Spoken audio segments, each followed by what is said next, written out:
Jednog se jutra pojavi gospodin Berki, moj novi gazda, i reče: Andi, kako ti se dopada ovaj pas? Kao Bog, reče dečak. Voleo je da preteruje. A kako će se zvati? Dingo, reče gospodin Berki moje ime. Dingo, reče dečak, to mi se ime ne sviđa. Voleo bih da mi gospodin Berki objasni šta to znači. Australijski divlji pas, reče gospodin Berki. To mi se ime jako sviđa, reče tada dečak. Iako mi je zvanično gazda bio gospodin Berki, ja sam ipak dušom i telom pripadao dečaku. Od svih ljudi na svijetu s njim sam se najbolje slagao i najbolje sporazumevao. Mislim da su tome doprinele, osim njegovih godina, i neke naše zajedničke osobine. Verujem da ne grešim dušu ako kažem da smo on i ja bili po mnogo čemu slični. Po lenjosti, po razuzdanosti, po odanosti, po želji za avanturom. Mislim da ne grešim ako kažem i to da je taj dečak imao u sebi nečeg psećeg.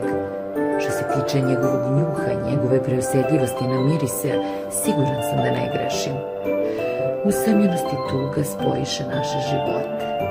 Njegova tuga za ocem i moja tuga za roditeljima stvoriše među nama neku vrstu prijateljstva zasnovanog na srodnosti.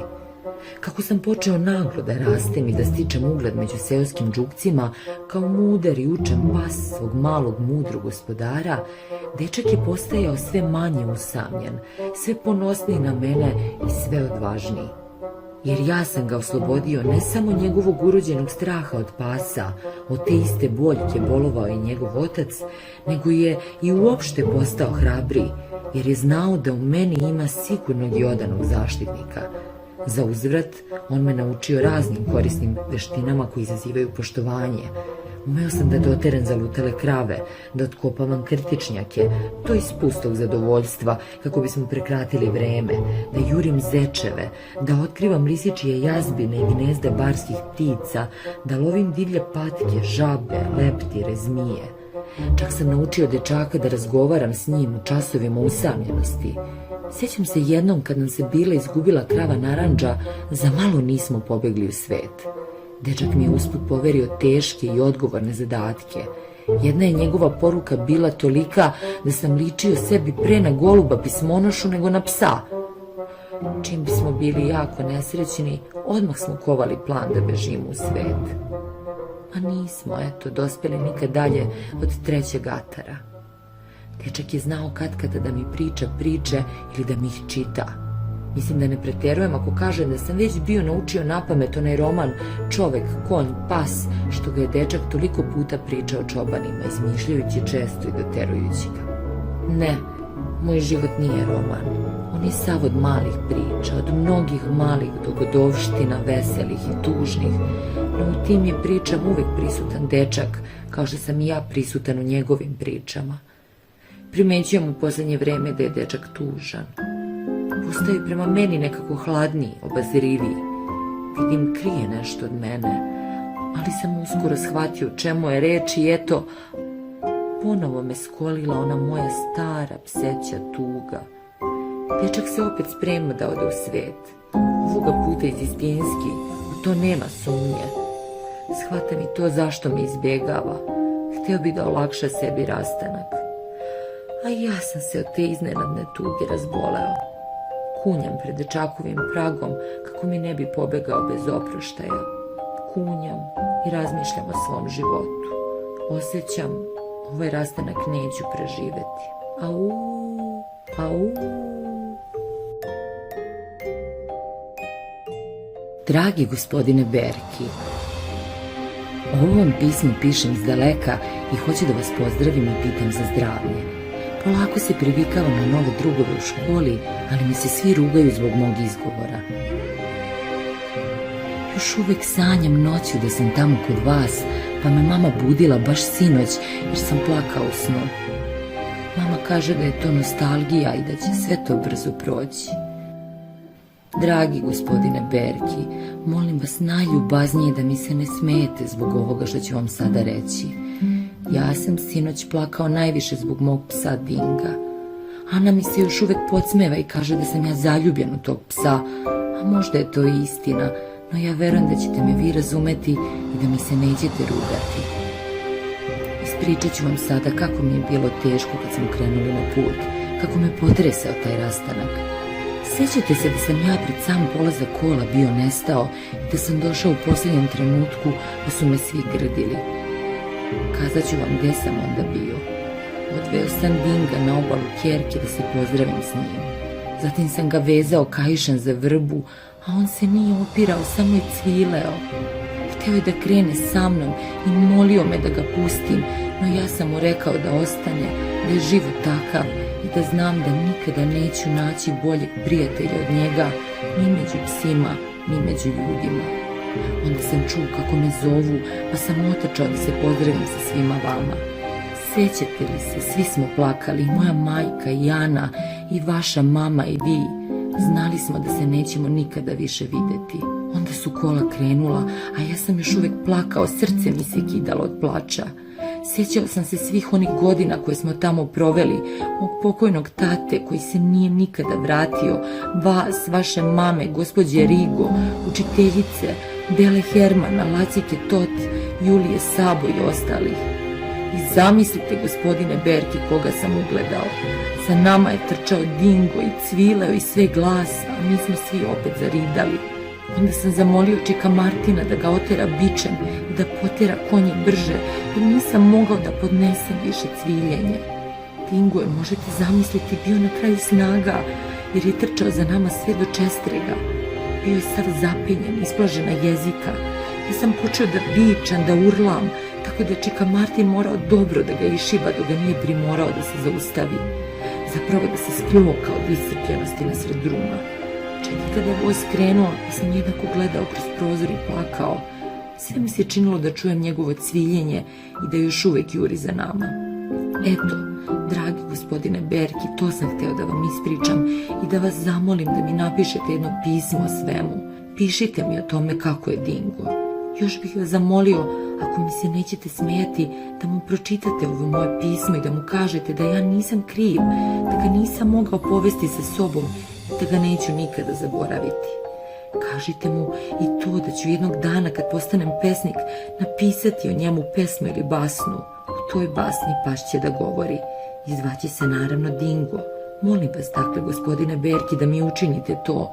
On će sve da razume. Samo dok mu govorite, gledajte ga pravo u oči i ponavljajte mu moje ime. Recite mu Andi, Andi, Andi te pozdravio. Govorite mu polako, kao sasvim malom detetu. Vidjet ćete da će vas razumeti. Počet će da cvili kad mu budete pomenuli moje ime.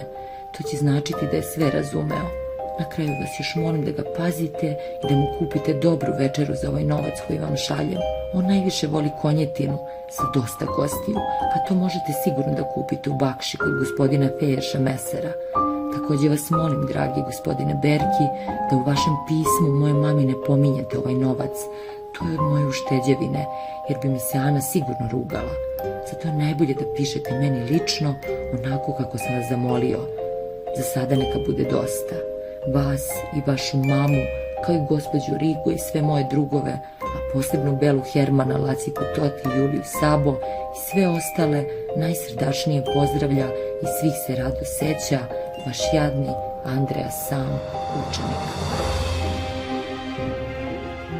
Dragi moj Andi, radujem se što si dobro i što si dobar đak, kao što vidim iz pisma tvoje mame. A iz tvog pisma vidim da još uvek lepo sastavljaš i da ti je rukopis sve bolji. Verujem da ćeš jednog dana da postaneš pesnik, a sudeći po tvom pokojnom ocu, vama samovima fantazija ne fali. Što se tiče tvoje molbe, dragi moj pesniče, mogu ti reći samo da bih ti je vrlo rado ispunio da se nije dogodilo ono što znam da će ti biti žao da čuješ. Dingo se onog dana kad ste vi otputovali vratio umoran i isprebijan, dugo je cvileo i zavijao. Ceo dan nije htio ništa da okusi, mada smo mu iznali čak i džigericu, samo je pio mnogo vode, halapljivo. Sutradan smo ga našli crknutog pred vratima. Dragi moj Andi, nemoj da se suviše žalostiš zbog toga, ima u životu i težih stvari, vidjet ćeš kad porasteš. Mogu ti samo reći da ga je meni bilo jako žao.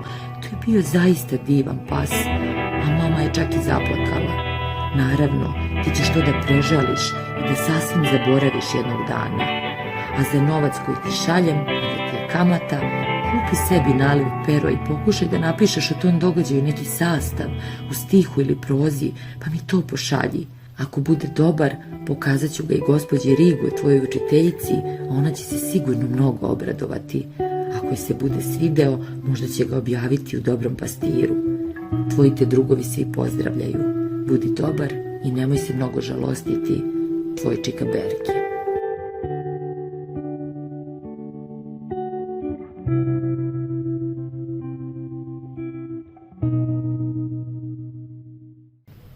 Danilo Kiš je rođen u Panoniji 1935. godine. Do svoje 7. godine detinjstvo provodi u Subotici, odakle se porodice seli za Novi Sad, a zatim u Mađarsku, rodno mesto Kišovog oca, posle masovnog ubijanja Jevreja i Srba od strane mađarskih okupacionih trupa, poznatog kao racija. Jevrejsko poreklo oca odredilo je tragičnu sudbinu porodice. Eduard Kiš uhapšen je 1944. godine i ubijen u koncentracionom logoru Auschwitz.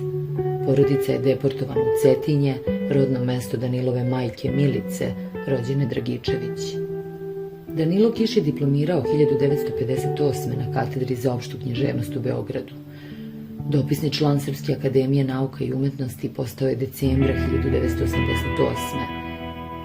Preminuo je u Parizu 15. oktobra 1989. a sahranjen u Aleji Velikana na Novom groblju u Beogradu. Njegovo stvaralaštvo može se podeliti u 4 faze. Prva faza je period kratkih romana, kojem pripadaju Mansarda i Psalam 44. Druga faza je faza porodične trilogije, koje pripadaju Rani Jadi, Bašta Pepeo i Peščanik. Treća faza je novelistička faza, Grobnica za Borisa Davidovića, Enciklopedija mrtvih, Lauta i ožiljci, a četvrtoj fazi pripadaju pesmi i pripevi. Rani Jadi 1969. Bašta Pepeo 1965. i Peščanik 1972. dakle pripadaju porodičnom ciklusu romana Danila Kiša. Dečak i pas jedna je od priče iz zbirke priča Rani Jadi, prvog dela porodične trilogije nazvane Porodični cirkus. Trilogija ima značenje Bildungsromana, jedne literarne biografije, romana o vaspitanju, obrazovanju, odrastanju, duhovnom formiranju junaka. U zbirci Rani Jadi kroz nekoliko priča oslikava se lični razvoj dečaka Andreasa Sama, pa ona žanrovski spada u autobiografsku zbirku za decu i mlade, s obzirom na to da ona govori o ranom odrastanju i detinjstvu samog pisca. Uz Rane Jade žanrovska oznaka međutim često izostaje. Kiš ih naziva zbirkom, romanom, prozom. Kiš nam u njima predstavlja detinjstvo ne kao period sreće, već doba jada, prvih iskustava zla i patnje, smrti i gubitaka. Čitava zbirka ispričana je kao niz sećanja Andreasa Sama. Andreas pokušava da kroz maštu i vezu sa prirodom pobegne od surove realnosti, siromaštva, bede i teškog života. Danilo Kiš je izgubio oca Eduarda koji je ubijen u Auschwitzu. Andreasov otac nosi isto ime i ima istovetnu sudbinu. Porodica, traganje za izgubljenim ocem, očeva smrt, opsesivne su teme Kiševog stvaralaštva, pored tema rata, proganjanja, bežanja, nemaštine, neprekidnog straha, iščekivanja smrti. Otac je za pripovedača zagonetka, razbijeni mozaik koji valja sastaviti iz parčića uspomena, dokumenata, mašte i domišljanja. Kiš smatra da bez zagonetke porekla, jevrejstva, nedaća ratnog detinjstva ne bi postao pisac i zato kaže: cijelo moje detinjstvo je iluzija, iluzija kojom se hrani moja imaginacija. Život se ne može svesti na knjige, ali se ni knjige ne mogu svesti na život. Literatura teži onome što je posebno, da bi kroz to posebno doprla do opšteg. U sećanju nema kontinuiteta, već iskidanih slika. Radnja ranih jada dešava se u Mađarskoj tokom Drugog svjetskog rata. Glavni lik je Andreas Sam, Andi, poreklom iz veoma siromašne porodice, osetljiv, maštovit, zaljubljenik u svet knjiga, prirodu i lepo. Iz svakodnevnih životnih priča, bez dramskog naboja i bez velike povezanosti, s jeseni kad počnu vetrovi, ulica divljih kestenova, igra, pogrom, priča od koje se crveni, serenada za Anu, livada u jesen, verenici, zamak osvetljen suncem, livada, kad mi bište kosu, priča o pečurkama, mačke, kruške, konji, čovek koji je dolazio iz daleka, iz baršunastog albuma, dečak i pas, pismo, odgovor, eolska harfa. Saznajemo o jevrejskom poreklu porodice i nemogućnosti bega iz njega, traumi progona, jevrejstva, iskorenjenja, porodičnoj nesreći kao posledici genetskog nasleđa, siromaštvu, gladi, borbi za hranu, duševnoj patnji, poniženjima, nemaštini, dečakovoj preosetljivosti, talentu za pisanje, zanesenosti knjigama, pričama i njihovim junacima, opijenosti lepotama prirode, brižljivom uočavanju detalja, osetljivosti na mirise, ranom pesimizmu i melankoliji, snažnom doživljaju prolaznosti, strahu od smrti, strahu za oca, majčinoj borbi da prehrani porodicu, njenoj konstruktivnosti, ljubavi i moći razumevanja, sestri, dečakovim prijateljima, ljudima koji su se pokazali kao prijatelji u teškim vremenima, psu Dingu, selidbi, novom životu pisca koji će literarno živeti sve ove fragmente jednog nesrećenog detinjstva. Pripovedač u priči Dečak i pas je pas Dingo, što unosi neobičnost i svežinu u pripovedni postupak. Na nju se nadovezuju priča, pismo i odgovor date u epistolarnoj formi, odnosno formi u kojoj se sadržaj napisanog iznosi u obliku pisma, koja iz pripovedanog daje privid dokumentarnosti. U svetu lišenom ljubavi, topline, ljudskosti, veze sa prirodom i životinjama čini se dovoljnom utehom. Priroda nas obnavlja, regeneriše, inspiriše, raduje i krepi, a životinje štite, teše, vole, razumeju i leče. Ljubav između dečaka i psa, sličnih tuga i sličnih osobina, na pozornici za koje besni rat vlada glad i bezumlje, slika je srećnog detinjstva, neopterećenog, maštovitog, razigranog. Bezuslovna privrženost i posvećenost, zajedničke avanture, trenuci čiste radosti i samozaborava daju pozlat u tužnim detinjim danima, a jaz između stvarnosti i mašte čine manjim. Pas dečaku daje hrabrost, snagu, utehu, ljubav. On je njegov verni prijatelj, saputnik, slušalac, učeni sagovornik. Uz psa dečak zaboravlja na strah, usamljenost, tugu i zna da boljeg prijatelja neće naći, ni među psima, ni među ljudima. Lenjost, razuzdanost, odanost, želja za avanturom, preosetljivost na mirise, tuga za roditeljima, usamljenost, spojila su dva bića gladne ljubavi. Dečak je uz psa postao hrabriji i odvažniji, a za uzvrat je psa naučio korisnim veštinama i obezbedio mu ugled među seoskim psima. Rastanak od voljenog prijatelja, a potom i tužan kraj psa, najpotresnije su scene čitave zbirke. Priča o dečaku i psu vidljiva je priča o prijateljstvu, brižnosti, posvećenosti, bezuslovnoj ljubavi. To je priča o bolnim rastancima i gubicima sa kojima se u životu neminovno srećemo. Priča o sećanjima koje nam pomažu da prevaziđemo trenutke usamljenosti i tuge, o uspomenama koje ne zaboravljamo, o bićima koja će zauvek biti u njima, priča o velikom i dobrom srcu svih naših ušatih prijatelja, čuvara našeg detinjstva i života, koji više nisu sa nama, a zahvaljujući kojima smo postali bolji ljudi.